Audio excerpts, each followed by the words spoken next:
Apple n'est pas innovant comme vous pourriez le croire. En fait, dans la réalité, Apple est plutôt dominateur.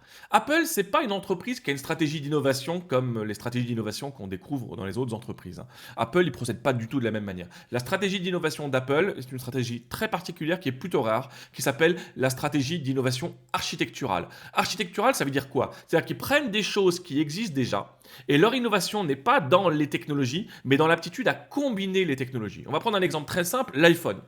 Dans l'iPhone, il n'y avait aucune technologie nouvelle. Il y avait des écrans 3 points, c'est Samsung qui a créé les premiers écrans 3 points qui étaient fiables. Il y avait de la 2G, bah, c'est pas eux qui ont inventé la 2G. Il y avait un écran qui était tactile et qui permettait de varier de manière à pouvoir basculer d'un clavier à du contenu. Bah, ça, c'est pas eux qui l'ont inventé non plus, c'est une innovation logicielle. Il y avait la taille et la coque, c'est pas non plus eux qui l'ont inventé. Non, l'innovation de Apple, ça a été de combiner toutes ces technologies ensemble et d'en faire un tout cohérent et dont l'usage était hyper simple. C'est ça la méthode d'innovation d'Apple. Et si c'est une méthode d'innovation qui est dominatrice, c'est parce que le travail qu'ils conduisent ne porte pas sur chacun des éléments d'innovation qui pourraient prendre des années. Le travail qu'ils conduisent porte sur la combinaison de ces innovations pour satisfaire le plus possible l'audience. Et si on arrive à mieux satisfaire l'audience que les concurrents, eh ben, un, on construit un avantage concurrentiel et deux, on domine le marché.